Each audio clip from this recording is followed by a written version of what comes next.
KPR mill యజమాని KP Ramaswamy గురించి చాలా తక్కువ మందికి తెలుసు. ఈ మధ్య ఆయన ఫోర్బ్స్ లిస్టులో కూడా ఎక్కారు. ఆయన నెట్వర్త్ 20,000 కోట్లు. అత్యంత ధనవంతుల లిస్టులో మన దేశంలో ఆయన స్థానం 100. కానీ ఆయన ఆస్తులన్నీ ఇంకా కలుపుకుంటే 30,000 కోట్లు దాటుతాయనేది అంచనా కూడా ఉంది.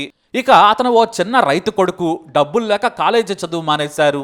ఏదైనా వ్యాపారం చేయాలనుకున్నారు రామస్వామి. కానీ సంపాదిస్తే మాత్రం అత్యంత ధనవంతుడు అవ్వాలనే లక్ష్యం ఆయనకుండేది. తన మేనమామ దగ్గర 8,000 రూపాయలు సాయం తీసుకున్నారు. ఆ రోజుల్లో 8,000 అంటే చాలా పెద్ద అమౌంట్. తాను వ్యాపారం చేస్తానని చెప్పి ఆయన గ్రామం నుంచి వచ్చి చిన్న గార్మెంట్ కంపెనీ పెట్టాడు. అందులో మహిళలనే పనికి పెట్టుకున్నారు ఆయన. ఎందుకంటే వారికి జీవితంపై సీరియస్నెస్ ఉంటుంది. తమ కుటుంబ బాధ్యతలను మోస్తారు, ఉద్యోగాన్ని జాగ్రత్తగా చేస్తారనేది ఆయన అంచనా. అందుకే వారినే ఉద్యోగులుగా తీసుకున్నారు. ఆయన వారికి ఒకటే మాట చెప్పారు, మీరు కంపెనీ ఎదిగేందుకు కష్టపడి పని చేయండి, మీ జీతాలు పెంచి మీ జీవితాలకు అండగా ఉంటానని చెప్పారు ఆయన. ఆయన ఇచ్చే ఇన్సెంటివ్లు చూసి బాగా కష్టపడ్డారు. తాను రోజుకు 18 గంటలు పనిచేసి గార్మెంట్స్ కంపెనీని అభివృద్ధి చేశారు. ఇన్నర్ వేర్ నుంచి కాటన్ బట్టల వరకు ఎన్నో తయారు చేసే స్థాయికి కంపెనీలను విస్తరించారు. తర్వాత కుట్టిన బట్టల నుంచి కాటన్, పాలిస్టర్ వరకు తయారు చేసి కంపెనీని ఏకంగా ఆ రోజుల్లోనే 10 లక్షల వ్యాపారానికి తీసుకెళ్లారు. ఆ తర్వాత 5 ఏళ్లలో ₹1,00,00,000 టర్నోవర్ అందుకున్నారు. మొదట ఎదిగేందుకు 10 ఏళ్ల సమయం పట్టింది. కానీ ఆ తర్వాత బిజినెస్లో మెలకువలు తెలుసుకున్న కేపీ రామస్వామి ఏకంగా గార్మెంట్ ఎక్స్పోర్ట్ ఎంటర్ప్రైజెస్ వ్యాపారాన్ని విస్తరించారు. ఆ తర్వాత ఇక వెనుతిరిగి చూడలేదు. 1,000 ఎకరాల్లో ఉన్న తన మిల్స్లో అంతా కూడా మహిళలే పనిచేస్తూ ఉండేవారు. అయితే ఓ రోజున ఓ 16 ఏళ్ల అమ్మాయి రామస్వామిని కలిసేందుకు వరుసగా ప్రయత్నాలు చేస్తూ వస్తోంది. కానీ రామస్వామి తన ఆఫీసులో నిత్యం బిజీగా ఉండేవారు. ఆయన కలవాలంటే అపాయింట్మెంట్ ఉండాల్సిందే. అయినా సరే ఆ అమ్మాయి మాత్రం రోజు ప్రయత్నాలు చేస్తూనే ఉంది. తన డ్యూటీ కంటే అరగంట ముందే వచ్చి ఆఫీస్ దగ్గర ఉన్న అటెండర్ను కలిసేది. సార్ వేరే వాళ్ళతో బిజీగా ఉన్నారు, నీకేం పని అని తిట్టేవారు. దీంతో కన్నీళ్లు పెట్టుకుని వెళ్ళిపోయేది. అయినా సరే ప్రయత్నం మాత్రం మానలేదు. అయితే ఓ రోజున బయటకు వెళ్లే పని కోసం డోర్ తీసి రాగానే ఆ అమ్మాయి కనిపించింది. అటెండర్ గుర్తు చేశాడు. వెంటనే వెనక్కి వెళ్ళిన రామస్వామి తన గదిలోకి ఆ అమ్మాయిని రమ్మన్నాడు. ఆ అమ్మాయికి ధైర్యం చాలలేదు. చెప్పమ్మా రా, నీకేం కావాలి, డబ్బులేమైనా కావాలా అన్నారు. కానీ ఆ అమ్మాయి కాదని అడ్డంగా తల ఊపింది. మరేం కావాలని అడిగారు ఆయన. నాకు చదువుకోవాలనుంది సార్, నాకు చదువంటే ఇష్టం, దయచేసి నా చదువుకు సాయం చేయమని అడిగింది ఆ అమ్మాయి. ఆ మాట వినగానే రామస్వామికి కాసేపు ఆలోచనలు స్తంభించాయి. ఎందుకంటే ఎంతో మంది తమ కష్టాలు చెప్పుకొని డబ్బు సాయం అడిగిన వారిని ఆయన చూశారు. కానీ ఆ అమ్మాయి నాకు చదువు కావాలని చెప్పింది, నాకు చదువుకోవాలని ఉంది అని చెప్పింది. మా పెదనాన్న పిల్లలు బాగా చదువుకుంటున్నారు, వాళ్ళు కాలేజీకి వెళ్తున్నారు. మా నాన్న అమాయకుడు, ఆయన చదువుకోలేదు. మా పెదనాన్న చదువుకొని ఉద్యోగం చేస్తూ బాగా పిల్లలను చదివిస్తున్నాడు. కాబట్టి నేను కూడా చదువుకుంటాను, నా జీతంలో కొంత కట్ చేసుకుని చదువు చెప్పిస్తారా అని కాళ్ల మీద పడింది ఆ అమ్మాయి. ఆ మాటలకు రామస్వామికి కన్నీళ్ళు వచ్చేశాయి. కనిపించకుండా తుడుచుకున్నారు ఆయన.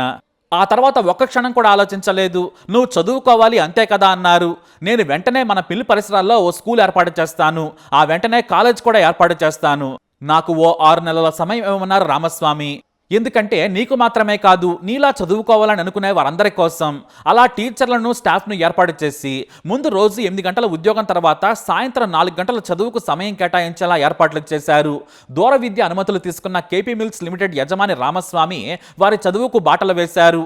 అలా మొదలైన చదువులు ఏటా పెరిగాయి. ఎంతో మంది చదువు కోసమే పనిలో చేరడం మొదలుపెట్టారు. ఇక రామస్వామి మాత్రం తన కంపెనీలో పనిచేసే చదువుకొని ఉన్నత చదువుల కోసం లేదా వ్యాపారం చేసుకుని బ్రతుకుదామని వెళ్లేవారిని సంతోషంగా పంపేవారు. ఆ తర్వాత కేపీఆర్ మిల్స్లో ఉమెన్ వర్కర్స్ డివిజన్ మాత్రమే ఉండే కంపెనీలో ఆ తర్వాత ఉమెన్ ఎంప్లాయీస్ ఎడ్యుకేషన్ డివిజన్ ఏర్పాటు చేశారు. అలా ఎంతో మంది కేపీఆర్ మిల్స్లో పనిచేస్తే చదువుకోవచ్చని సంతోషంగా వచ్చేవారు. ఎందుకంటే మొదట చదువు విలువ తెలియక 10వ తరగతి ఇంటర్మీడియట్ మధ్యలో వదిలేసేవారు. ఇంకొంతమంది డిగ్రీని పూర్తి చేయలేకపోయేవారు. వారి కోసం అద్భుతంగా ఆయన చదువు చెప్పించారు. అంతేకాదు సాయంత్రం పనిచేసి అలసిపోతారు కాబట్టి వారికి స్నాక్స్ నుంచి టీ వరకు ఇతరత్ర ఆహారం కూడా అతి తక్కువ ధరకు ఇచ్చి చదువును ప్రోత్సహించారు. పుస్తకాల నుంచి నోట్బుక్స్ వరకు అన్ని ఉచితం. ఇక బాగా చదివే వారికి మరిన్ని ప్రోత్సాహకాలు కూడా ఇచ్చేవారు. ఇలా దాదాపుగా 20 ఏళ్ల నుంచి ఆయన చదివే వారిని ప్రోత్సహిస్తూ ఉన్నారు. ఇక బయటకు వెళ్లి ఎంతో మంది మహిళలు మంచి ఉద్యోగాలు చేస్తున్నారు. 100 మంది ప్రభుత్వ అధికారులయ్యారు, పోలీసులయ్యారు. వారి సక్సెస్ను చూసి ఆయనకు మరింత ఉత్సాహం కలిగింది. ప్రభుత్వ ఉద్యోగాలకు ప్రిపేర్ అయ్యే వారికి ఉచితంగా మెటీరియల్స్ తెప్పించేవారు, ఎక్స్పర్ట్స్తో ట్రైనింగ్ ఇప్పించేవారు. ఇలా వందలాది మంది ఏటా చదువుకొని పట్టాలందుకొని బయటకు వెళ్ళిపోయేవారు. మరికొంతమంది బయట చదువుకుంటామని వెళుతున్నా కూడా సంతోషంగా వారిని పంపేవారు. అయితే ఓ కండిషన్ పెట్టేవారు, మీరు నా కంపెనీలో పనిచేసి చదువుకొని వెళుతున్నారు, మీరు మీ గ్రామాల్లో ఉన్న అమ్మాయిలను కూడా నా కంపెనీకి పంపండి, పని కోసం కాదు, చదువుకునేందుకు. నేను నా వ్యాపారాన్ని పెంచుకుంటాను, మీ జీవితాలను ఎదిగేలా చేస్తాను, కలిసి జీవితంలో ముందుకు సాగుదామనే పాఠాలను నేర్పించేవారు. కోయంబత్తూరులో 2025 సంవత్సరంలో జరిగిన 11వ స్నాతకోత్సవంలో పాల్గొన్నారు ఉన్నత విద్యామంత్రి గోవి చెల్లియాన్. 579 మందికి డిగ్రీ పట్టాలు అందించారు ఆయన. వారంతా కేపీ రామస్వామి చొరవతో చదువుకున్న వారే, అది కూడా ఉచితంగా.